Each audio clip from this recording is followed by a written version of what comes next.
Hello friends, welcome to my channel CM's Biology for a new video session. Today we will discuss the second part of the ecology chapter and ecosystem exactly. So under that unit in your NCERT class 12, under ecology we have ecosystem and we have discussed the past part, and in that productivity, the components of the ecosystem, productivity and the decomposition. Today we will discuss about the energy flow in food chain and food web. Okay, so my dear friends, today we will discuss about energy flow and the flow of energy in energy flow in food chain and web, and these are under the unit ecology. So ecology we know is the study of the environment, and ecosystem are the part of our ecology or the environment. So different ecosystems are found. We know in the previous session different types of ecosystem like the terrestrial ecosystem and aquatic ecosystem, and also studied about different artificial ecosystems. So my dear friends, here in this particular session we will discuss food chain and food web and how the energy travels from one trophic level to the next trophic level. Yes my dear friends, so let's know first. We know that the sun, the sun is the source of energy for all the living organisms on the earth's surface except the deep sea hydrothermal. Yes my dear friends, except the deep sea hydrothermal ecosystem, except deep sea hydrothermal ecosystem. Yes, so except the deep sea hydrothermal ecosystem, the sun is the ultimate source of energy for all living organisms. Yes, so sun provides energy, and this energy is trapped by all the autotrophs. And who is autotrophs? All the green plants. Yes, green plants are the autotrophs. Yes, and these autotrophs trap the solar energy. And remember, 50% of the total solar radiation, 50% of the total solar radiation is photosynthetically active radiation. 50% are photosynthetically active. Yes my dear friends, photosynthetically active radiation only 50%. So these photosynthetically active radiations are in short called PAR, photosynthetically active radiation. So just 50%, only 50% of the total solar radiation. Yes, and remember, out of that 50% of PAR, photosynthetically active radiations, only 2 to 10% are trapped by the green plants. Yes my dear friends, so out of this 50%, how much? 2 to 10% trapped by green plants. Yes, so the autotrophs or the green plants are capable of absorbing only 2 to 10% of the total PAR, photosynthetically active radiation, and out of the total radiation from the sun, only 50% are photosynthetically active radiations. This small amount of energy, yes, 2 to 10%, and this very small amount of energy is the energy that helps the whole world to survive. All the living organisms, depends on this 2 to 10% of the solar radiation, the PAR trapped by green plants for their survival, because we know all the heterotrophs depends on these autotrophs are the green plants who produce their food by the process of photosynthesis. Yes, so we all depend on the green plants for our survival, and the green plants uses 2 to 10% of the PAR for making of its food. Okay, so this 2 to 10% of PAR is very important. Okay, so plant captures the solar radiation or the PAR which flow through different organisms in an ecosystem. So all the living organisms get the energy from the green plant, and that energy travels throughout the ecosystems. Yes, my dear friends, so autotrophs trap the energy that is supplied to all the heterotrophs and it flows through the ecosystem. So that energy is very important. Okay, so everything depends on the producers. Producers are very important because they produce the energy, and remember the flow of energy flow is unidirectional. Unidirectional means from one direction to another, not in reverse. Okay, so the flow of energy is unidirectional in the ecosystem. Yes, my dear friends, that means from sun to the green plants are autotrophs, then to the heterotrophs. Clear? So this is the way how the energy flows in an ecosystem from the producer, from the sun to the producers, from the producer to the consumers. Okay, so heterotrophs are also called as consumers. Yes, my dear friends, they are called consumers, and autotrophs are the green plants, and they are also called as what? They are called producers. Yes, producers. So producer plays very important role in trapping the energy, and heterotrophs are the consumers, get the energy from the producer, and ultimately all the source of energy is sun except deep sea hydrothermal. Yes, in deep sea hydrothermal energy is utilized by the living organisms. Okay, so normally the producers or the autotrophs are the woody plants or green plants on the land or terrestrial habitat, and in case of aquatic they are phytoplanktons. So the autotrophs are phytoplanktons in the aquatic medium or algae in case of the aquatic medium. Okay, so the food chain and food web, let's discuss in detail. So my dear friends, the food chain and food web are the result of interdependency between different living organisms. Yes, interdependency. Due to interdependency between organisms, these two terms came into existence: food chain and food web. Yes, my dear friends, interdependency. Each and every organism on this earth depend on one another for their survival.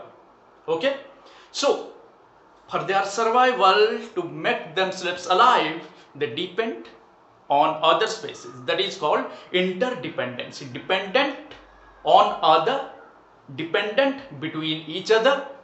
This concept is interdependency, and due to interdependency between organisms, these two words, food chain and food web, came into existence. Yes, my dear friends. Okay, so energy is trapped. Energy is trapped by what? Trapped by the producer, we know that, trapped by the producer, and that energy, yes, that energy travels to the consumers. Yes, my dear friends, energy is trapped by the producer and that energy moves to the consumers and so on. And so on. So on means it moves from one consumer to another. Okay. So trapping is done by the autotrophs. Right? Okay. So autotrophs are also called what? Autotrophs are also called producers, and the heterotrophs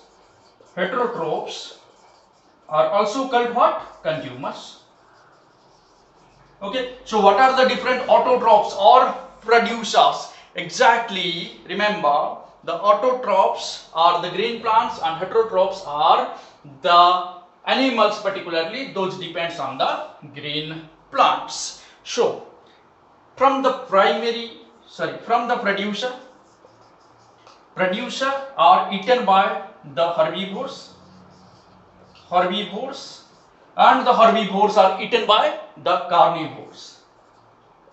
Yes, carnivores. Okay, so this is the food chain. Producer is always eaten by some animals which are called herbivores, which feed on plant and plant products, herbivores, and carnivores are those who feeds on the herbivores. So this is the process of survival.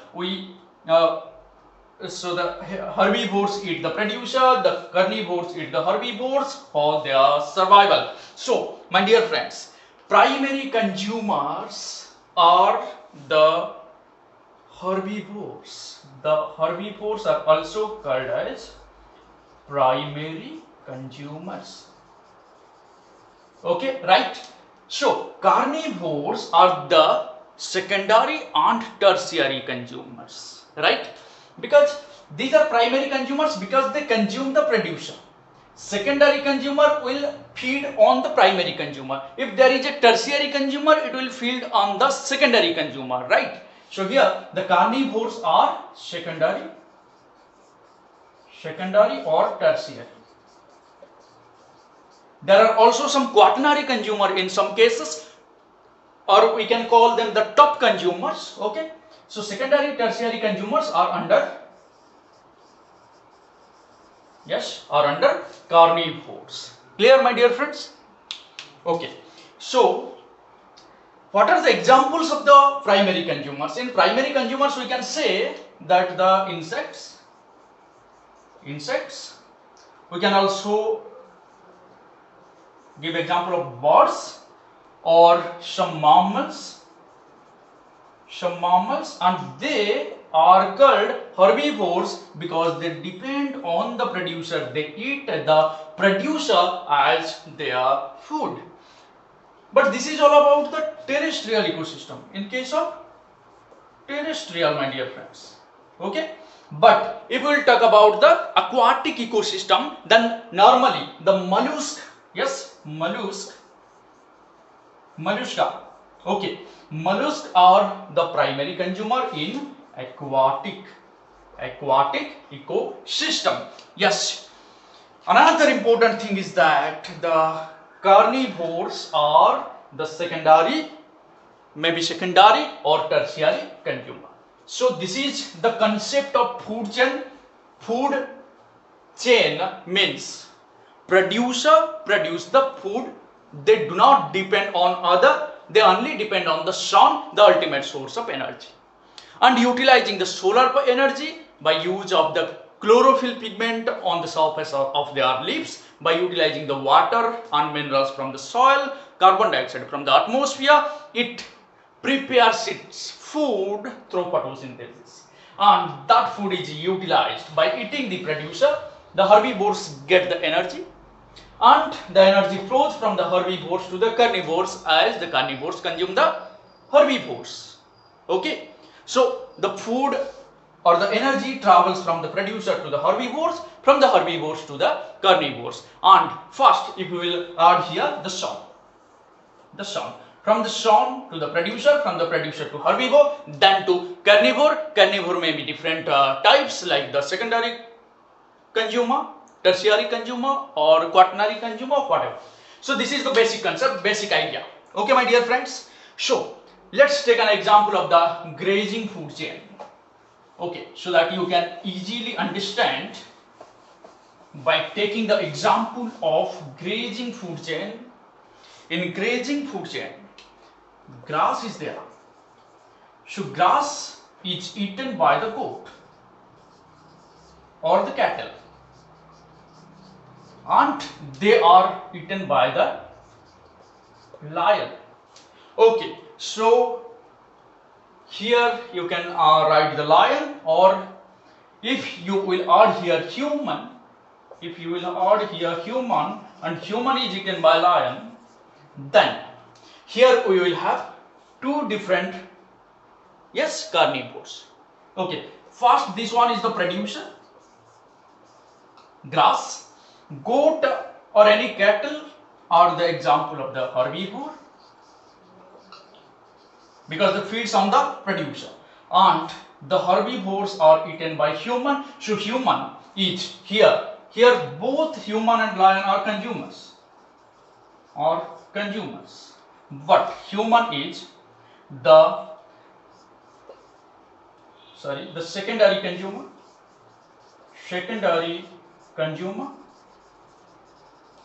Okay, this one is also under consumer. All these three are consumer. Here it is herbivore, but these two are carnivores. Okay, so these are herbivores, all are consumers because this is producer, and they are called consumer because they cannot produce their own food and they depend on the producers. So here herbivore are the primary consumer. This is the primary consumer, this is the secondary, and this will be the tertiary consumer. Okay, so we can divide the grazing food chain into different trophic level. Yes, my dear friends, these are called trophic level. Grass or producer are the best, at the base of the or the first trophic level. Goat or cattle is the second trophic level, human third, and lion is the fourth trophic level of the ecosystem. And this is the example of the grazing food chain. Clear? Okay, so now we will discuss about the food web. Okay, so while discussing about the food web, we will interrelate different food chains. So it is the result of interdependency between different organisms. As I have told you, the food chain and food web both. The food chain is the result of interdependency between organisms, and food web is the interdependency or the interlinked food chain. Interlinked food chain, when different food chains are linked together, at that time it is called as food web, right?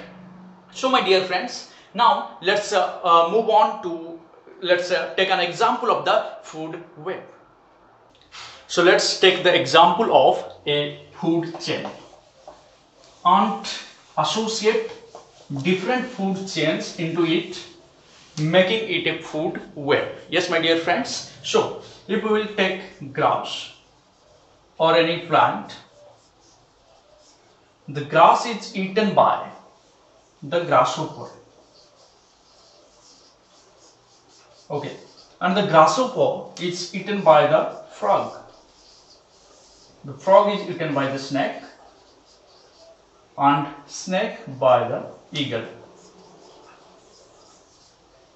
Okay, so here this is the herbivore. This is the producer. It is the herbivore. Then primary. This is the herbivore as well as the primary consumer. This is the secondary consumer. This is the tertiary consumer, and you can call it the top consumer.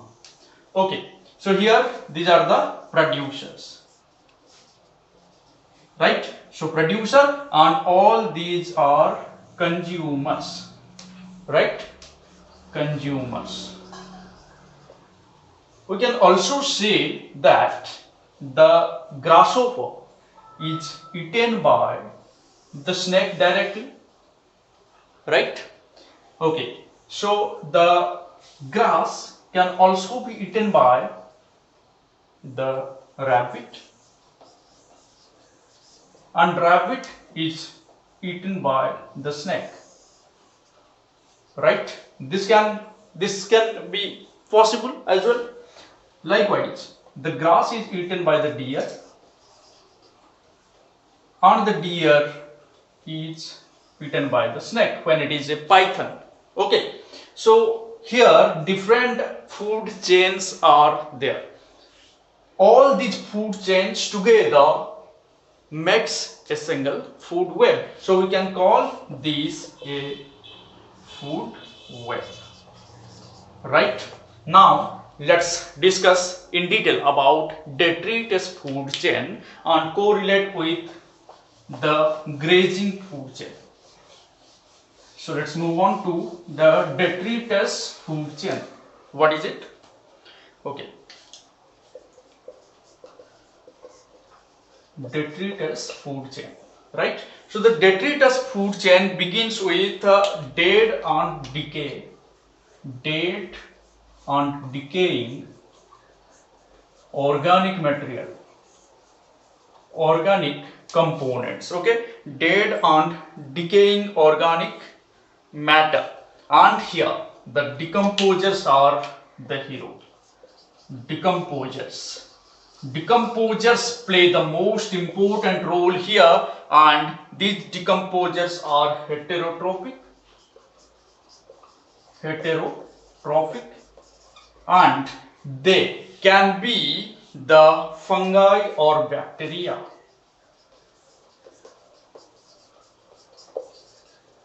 Okay, so the decomposers help in the decomposition. They meet energy and nutrient requirement by decaying the dead organic materials. They fulfill the demand of their energy by decomposing the dead and decaying organic materials. So the organic material, the dead and decaying organic material are called detritus.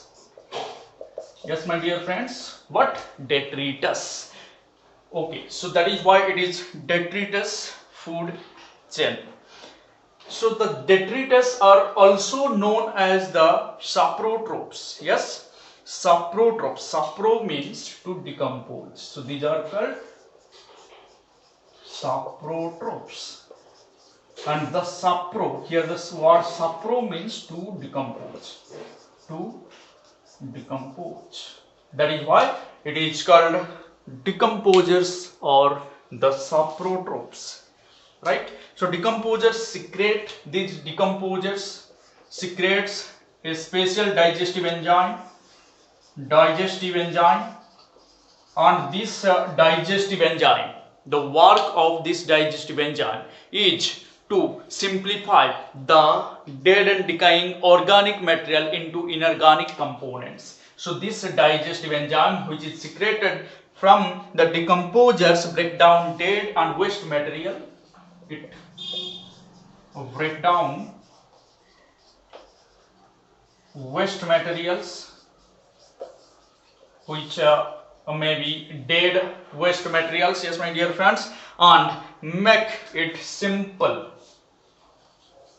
This digestive enzyme, which is secreted from the decomposers, simplify or break down the waste material or dead remaining parts of the different living organisms into simple inorganic material. Okay, so decomposers convert the complex dead and decaying organic material with the use of the secreted digestive enzyme into the simple inorganic material. So the waste material is converted into simple inorganic material with the help of the digestive juice. So saprotropes, these are called, that is why these are called saprotropes, because sapro means to decompose, and they helps in decomposition of the dead and decaying organic material, right? So My dear friends, some organisms of the detritus food chain, some organisms from the detritus food chain are the prey in the grazing food chain. In the grazing food chain, some organisms from detritus food chain works as prey. So the grazing food chain, in grazing food chain, the different organisms consume the organism associated with the detritus food chain. Like the earthworm, we can take the example. Earthworm helps in decomposition, and this earthworm is used as prey for the different birds or frog, birds or grasshopper who feeds on the prey that is related with the detritus food chain, right? So detritus food chain has a high energy flow as compared to the grazing food chain, because the grazing food chain, the carnivores from the grazing food chain depends on the detritus food chain for their survival. Yes, and these two, the detritus food chain and grazing food chain, are correlated with one another.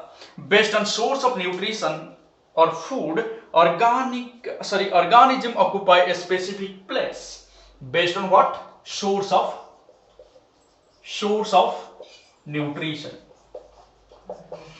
So basing on the source of nutrition, each and every organism has a specific level in the ecosystem, and that level is known as, yes my dear friends, that is called trophic level.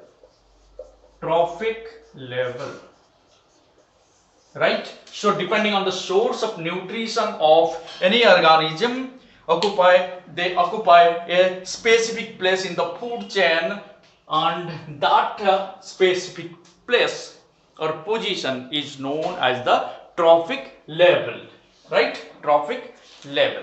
So let's move on. So let's discuss about the different trophic level, which starts from the producers. The producers are the first trophic level, and different consumers occupy the second, third and respective trophic levels. So producers occupy the first trophic level,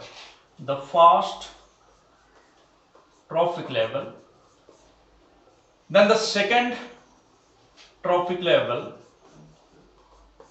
is occupied by the herbivores, because they consume the producer. So these are the herbivores who occupy the second trophic level, and the carnivores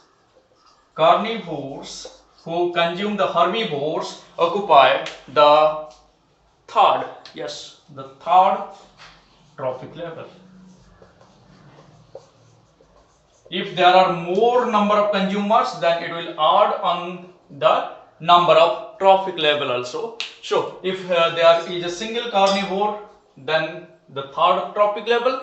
If other carnivores are there, then it will make the fourth or fifth trophic level, right? So normally there are three different trophic level: producer, herbivores and carnivores, right? So amount of energy decreases in specific trophic level when the producer are consumed by the herbivore. Only 10% of energy flow occurs. So if the first trophic level, at the producer level, the amount of energy is 100, then the second trophic level or the herbivores will receive only 10, means 10% of 100, that is 10. Likewise, here also the amount decreases by 10%, only 10% received by the third trophic level, that means decreases by 90%. And where does it goes? It is radiated as heat to the atmosphere. So only 1 is received by the third trophic level. If there is a fourth trophic level, then it will be 0.1 and so on. So this is known as the 10% law. Only 10% of energy is transmitted from one trophic level to the next trophic level. Okay. So the lower trophic level lower trophic level, my dear friends, each trophic level from its lower trophic level, 10% energy is received. So if this is the lower trophic level and this is the higher one, then it will receive only 10%. Then this is the lower to this, so it will again receive only 10%. Okay, so likewise the energy decreases from lower to higher trophic levels. So we can take example from the sun. The energy is produced by the producers. So producers are having highest amount of energy, and producer are the plants. So from producer it travels to the primary consumers. So the primary consumers again receives less amount of energy.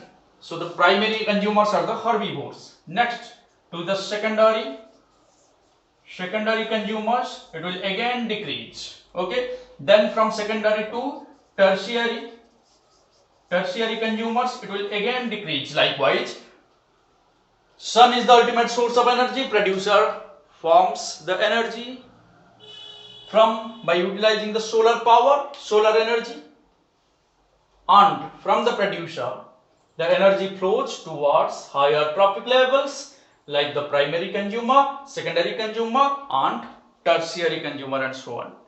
Right? Okay, so this is how energy flow takes place. So each trophic level has a certain mass of living material.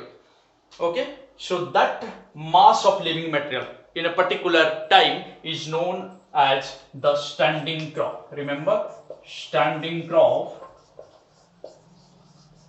is the term used for the total mass of living organism, or living material present at a particular time, right? So standing crop means total mass of living organism at a particular time it forms the standing crop of that particular type of animal or organism. Okay, biomass is expressed in the term of fresh and dry wet. So I told you that standing crop is the total amount of mass that may be dry or fresh. Okay, so biomass, again the word biomass means it is expressed in terms of fresh and dry wet. Okay, so biomass, fresh plus dry wet, and total biomass of a particular type of organism forms the standing crop in a specific time. So biomass in a specific time forms the standing crop. So this is all about the food chain, food wave, energy flow, how the energy flows unidirectionally from the producers towards the top consumers, and how energy loss occurs while the energy travels from the lower trophic level to higher trophic level. And we also got a common idea about the food chain and food web, how the interdependency between different organisms makes the origin of food chain, and interlinked food chain forms the food web. So this is all about food chain, energy flow, food web, and the different trophic levels. So thank you very much. If you like this video, hit the like button. Please, if you have any doubt, comments below, so that it will be easy to interact with those problem in the next video session. This is all for today. If you have not subscribed, please subscribe and hit the bell icon. Thank you.